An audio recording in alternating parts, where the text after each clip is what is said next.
Welcome to Islamic Life Coach School Podcast. Apply tools that you learn in this podcast and your life will be unrecognizably successful. Now your host, Dr. Kamal Akhtar. Hello everyone. Peace and blessings be upon all of you. I'm super excited about today's podcast because the topic has completely changed my life. If you practice what I describe in this podcast, you'll cut down on the waste of so much mental and emotional energy. And InshaAllah, you'll have so much time left over that you wouldn't know what to do with it. Now, some of you guys have told me that you listen to these podcasts over and over, which I highly encourage, because sometimes it takes more than one exposure to remember the material. I also highly recommend just writing things down that you learn here and integrate them in your daily routine. So I always emphasize to you guys the importance of recognizing emotions in your body. It is a process for everyone. Some people start this process and are able to do it. Others require more time. And there's no right or wrong. You do you when it comes to understanding the embodiment of all of your lived experiences. What you can do to make things easier for you is to recognize what is happening in your body and use the suggestions I make here. One very important concept I came across recently is personification of inanimate objects. Like if you're running a business, then personify that business as a person. What would that look like? If the business was a human, what would she wear? How tall would she be? What kind of body type? How healthy? Personify what she would be doing and how she would be walking, talking, living her life. Would she be confident? Would she be ill and unhealthy? This type of visualization helps the brain understand an otherwise very nebulous, vague idea into a very solid entity. And what that does is it helps us improve our relationship with that entity. So in this case, personification of the business will help you improve your relationship with your business. And as I teach it, relationship with anything outside of us, be it business or people or even our emotions. Relationship with anything is our thoughts about it. In this case, we are strengthening our relationship with our emotions by imagining them to be a person. For some people, it's easier to identify your thoughts about a person than your thoughts about your experience. So if we give this vague item, this emotion, a meaning, a shape, a form, it becomes easier for our brain to direct its attention towards it and create solid thoughts about it. And then we can work on categorizing these thoughts and see if they're good or bad, high quality or low quality. And we can work on improving those thoughts if we need to. So if your relationship with anybody or anything is your thoughts about them, then it would make sense if you improve your thoughts, then it would improve the relationship.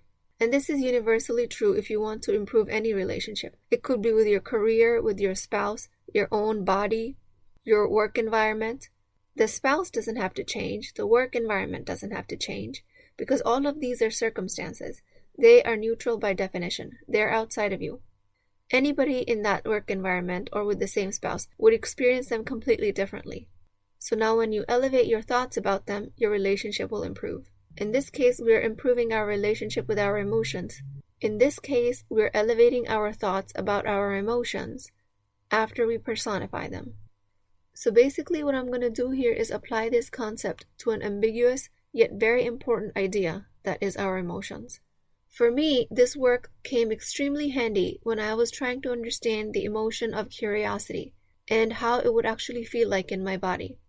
I could not for the life of me understand what it would be like to just be curious about something and what are the sensations related to that. I was completely detached from the sensations of curiosity in my body. And curiosity is an extremely important emotion. It is one of the purest form of emotions that a human being can feel. It is a language that is a part of human fitrah, the primordial self. As humans, we are programmed to explore, to create, to ask questions, and to be curious. And to be able to capitalize on this emotion, it's important that we understand how we actually experience it. So what started for me as a journey of personification of curiosity, now I actually use for all of my emotions that I'm trying to clarify. If I come across an emotion that I think I can utilize, and I know through CTFAR that I can generate any emotion that I want, and to create a better understanding of it, I try to improve my relationship with it. And this is the method I'll teach you guys. Again, it'll be an easy, almost a stepwise process, so it's easier for you to write down and follow it the next time you're replicating it. And I will use emotion of a curiosity as an example, but you're welcome to use it with any other emotion, especially if you're having difficulty getting in touch with it.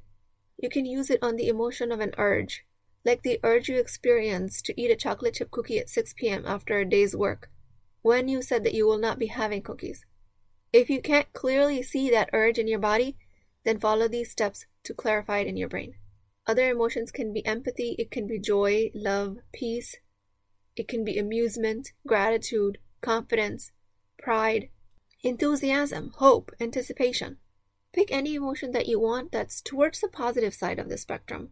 You can even pick more neutral emotions, ones that don't carry that much weight for you. Maybe what you thought once was a neutral emotion becomes a very charged emotion because you thought it didn't have any effect on you, because you couldn't recognize it in your body. But through this exercise, you started to get in touch with it better, and you'll be able to use it to your advantage from now on if you need it. Again, remember, human beings take all actions from emotion. If we don't recognize our emotions, then we're mostly stuck in inaction. I do recommend that in the beginning you do this process with more positive or neutral emotions. And don't go directly to exploration of negative emotions because sometimes it can trigger a trauma response. And the whole process will shut down really quickly if that happens. And in that case, I don't want you to think that this process is ineffective, because it's not. It's an extremely effective process. We just sometimes have to work our way up to extremely charged negative emotions, like outrage, anger, hatred, and other things like that. So the premise is that you describe an emotion with as much of a detail as possible. And previously I've taught you guys that you describe it in terms of sensation, without being in your thoughts too much. If you're rationalizing an emotion, you're saying sentences after sentences. Bring yourself back to your body and scan your body. Describe it in terms of sensations like you would if you were explaining it to a robot. That has been my usual teaching. Today we do it a little differently, and we personify it. And again, the reason we do it is because the more vivid details you're able to describe it in, the easier it will be for you to anchor it the next time, and you can immediately recognize it when you experience it in your body. So, for the example of curiosity, it came to my attention that I was not very well in touch with this emotion because I kept getting confused. My brain would immediately go to, I don't know the answer. And it seemed like a solid fact to me. I don't know is a thought. It's not a fact. So in order for me to step out of this confusion and go into curiosity, I had to invite curiosity in and embody it. Otherwise, I would have no hope of discovering answers. So the first step of this process is to ask yourself, what is the emotion that I'm trying to get in touch with? Which emotion will help me in this situation? It could be humor, inspiration, wonderment. After you identify what emotion you want to personify, the next step is to start asking yourself these questions. What would this emotion look like if it was a person? When I asked this question about curiosity, immediately I started to feel spacious in my body. What is the gender? What's the height? What's the body type? What's the personality type? For me, the answer was that curiosity is a bubbly little girl. Then ask yourself, how would this emotion carry herself if she was a human being? For me, curiosity was always asking questions. She is always inquisitive. Her most commonly used language is why, how, what, and the like. She is this proud little girl that never ages, and with every question of curiosity she asks, her innocence grows. So at this point, I started to see this curiosity as a person clearly. And if I had to give it a face, my brain said curiosity looks exactly like my daughter. Never gets tired of asking questions. Doesn't get bothered if the answer takes a long time to come or doesn't come at all. She is not disappointed if she doesn't get the right answer or she gets the answer she wasn't expecting. This curiosity is open to learning just for the sake of learning and doesn't get bothered if no answer comes. To her, the process of curiosity is more enjoyable than the answer to the question. So to me, curiosity is this bubbly little girl who is just curious for the sake of it. It is not attached to the answers or outcomes. It carries no motives or agenda other than asking the question. That in itself was a fascinating discovery for me because I was bogging myself down trying to find the right answer, and when I couldn't find the answer, I was constantly indulging in confusion that I don't know and I need more information. Then I would consume more courses, videos, and the like, when the answer was really in front of me. I could just let the process unfold and the answer will reveal itself. Now, this might sound woo-woo to some of you, but it's only because our rational brain is overfed and overactive. Rationality lives in the opposite part of the brain than curiosity. The rational brain doesn't want to wait for answers, it wants them now. Ironically, when we think that our rational brain is the smartest part about us, it cannot create curiosity. Because everything created at one point was new, it had to be discovered. There was no previous evidence of its existence. I always give an example of a chair because it's simple. Who thought of a chair and to put it on 4 legs? Who thought that it should be able to swivel around and have lumbar support? Who thought that it should have wheels for us to easily move it around? Someone who was curious and wanted to create something that wasn't there. Rational mind is good to give you rational answers like 2 plus 2 equals 4. It will give you answers that have already been discovered before. Curiosity will give you creative answers, like the swivel chair on wheels. It is so much fun and comfortable to sit on.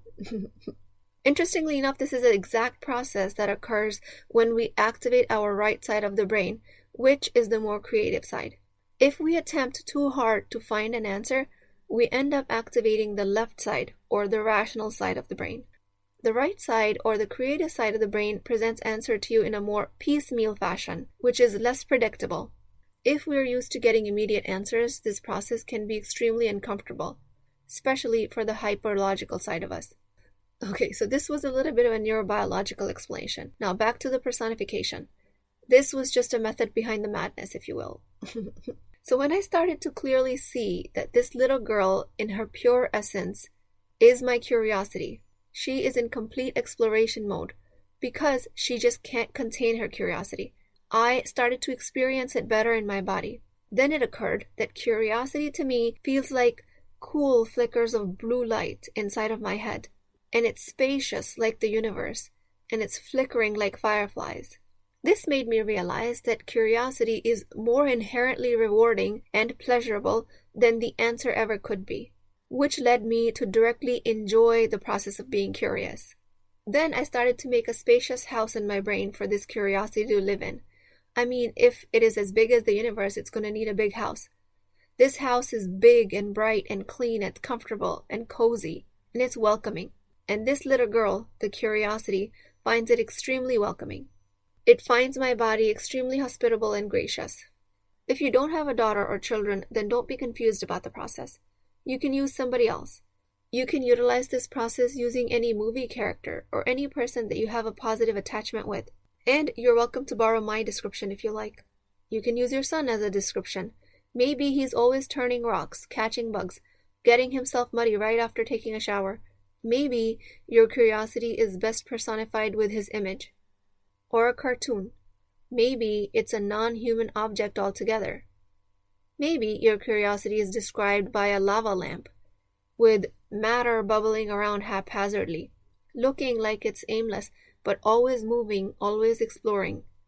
Or it's like an Etch-a-Sketch artist, spending hours and hours moving around the dials, creating a masterpiece just for the sake of it, just for it to be scrambled away in one shake. The artist is interested in the process of making the picture, just like curiosity is interested in the process of exploring.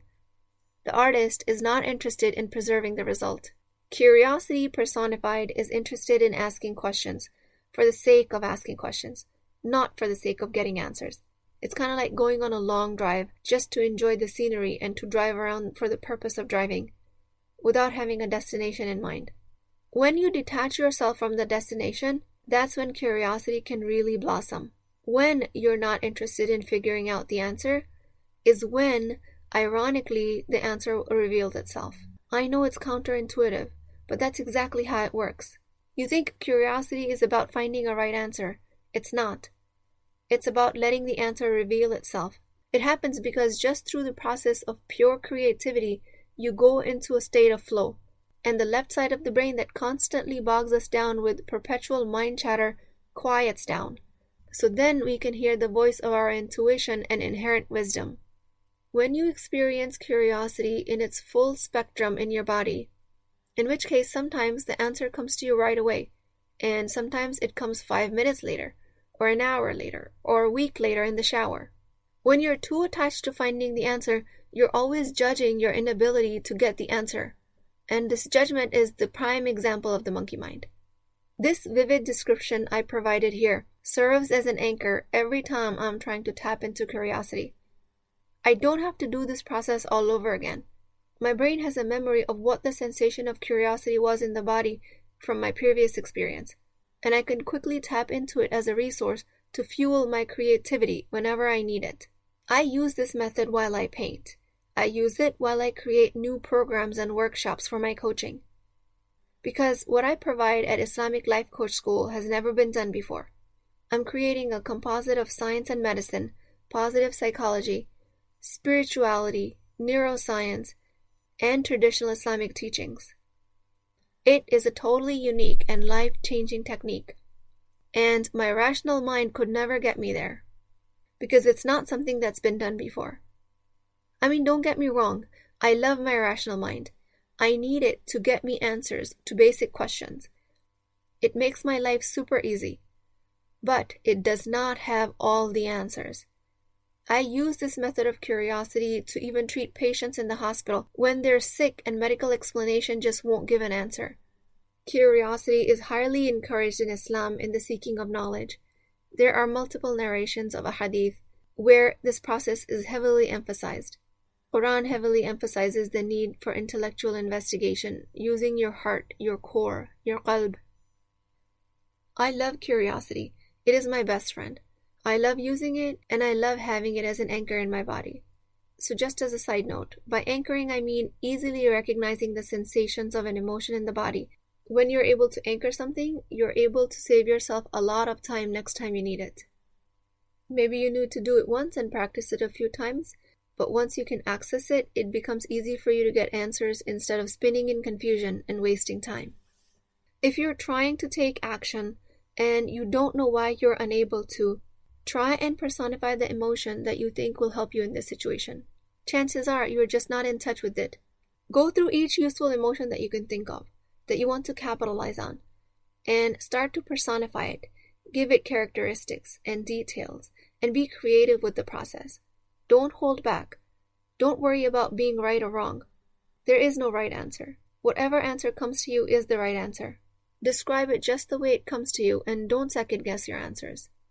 It might look like I'm asking you to do a lot of work in the front end when you're creating this, but it will save you time when you're trying to access this information the next time and for the rest of your life. To me, curiosity as it applies to my life is a type of ibadah. It's a type of a prayer. I create what serves Muslim women so that they can make the best out of their lives. It helps me stay on the path of ihsan, constant striving. And then I fall on my face by making mistakes. And then I get up and dust off and I do it all over again. Because I love being curious, which I discovered just through this process. With that, I pray that may Allah subhanahu wa ta'ala grant us wisdom to utilize the highest part of our brain for curiosity and creativity, so that we can serve ourselves, serve humanity and the Muslim Ummah, so that we can perform the ultimate act that we are sent to do on this earth, which is to obey Allah subhanahu wa ta'ala. I pray for all of you to create a high level of relationships with your emotions through your thoughts. Please keep me in your du'as. I will talk to you guys next time. If you're interested in getting coached by me, I'm offering a very affordable opportunity to do that with Wisdom Wednesdays. This is not a course, not a lecture. This is an opportunity for live coaching, real change with Islamic adab and etiquette. You do not need more information. You actually need a space to create change. At $19.99 a month, which is the price of takeout dinner, you as a Muslim woman will create confidence, intimacy, and connection without shame or fear of judgment, because your privacy is my highest priority. So join at www.islamiclifecoachschool.com, resources, Wisdom Wednesdays. I'll see you inside, InshaAllah.